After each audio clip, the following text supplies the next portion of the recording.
এইখিনি চাওক কিমান দীঘল দীঘল কিনা ওলাই চাওক এইবিলাক লছ 9 মাহৰ পৰা কোনো চাউল নাই সব পোকা ধৰিলে চাওক এইবিলাক সব পোকা ধৰি গ'ল চাওক এইটো কিনা চাওক এই ডাঙৰ ৰাখি দিয়া হয় চাউল চাউলটো নাই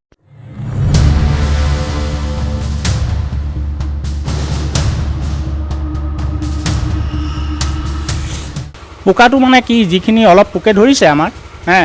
1.5 কুইণ্টেলমান চাউল এইটো আমি এক্সট্ৰা ৰাখিছোঁ আৰু নতুন চাউল আছে আমাৰ আপোনালোকে তাত গৈ চাব পাৰে আমি নতুন চাউলবিলাক খুৱাই আছোঁ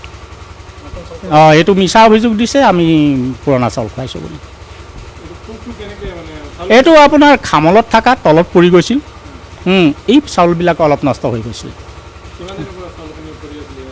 এইটোতো তেনেকুৱা অনুমান 10-11 মাহমান হ'ব 1.5 কুইণ্টেলমান হ'ব পাৰে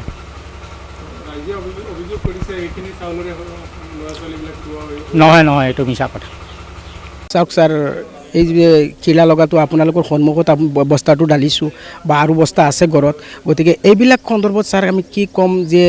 আপোনালোকৰ সন্মুখত এইবিলাক চাউল পোকা লগা ডাঙৰ পোকা এইটোতো আমি আৰু মিছা কথা নাই ছাৰ আমি ঘৰৰ পৰা আনিতো ৰাইজেও থোৱা নাই গতিকে প্ৰধান শিক্ষকেও কৈছে আজি প্ৰায় 10 মাহৰ পৰা আজি 9 মাহৰ পৰা চাউল নাই এইবিলাক বৰ দুখৰ বিষয় গতিকে এইটোৰ ওপৰত তদন্ত হ'ব লাগে আৰু আইনী ব্যৱস্থা হ'ব লাগে আৰু এইটো হিচাপত আমি আপোনালোকৰ চেনেলৰ জৰিয়তে ডিপাৰ্টমেণ্টলি চাওক মানে বিভাগীয় কৰ্তৃপক্ষকো আমি এই চেনেলৰ জৰিয়তে বিনম্ৰ অনুৰোধ জনাইছোঁ গতিকে এইটোৰ ওপৰত মানে কুইকলি একশ্যনটো হ'ব লাগে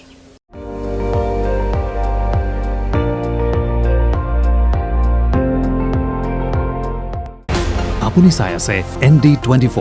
সৰ্বশ্ৰেষ্ঠ নহয় সৰ্বোত্তমৰ দৌৰ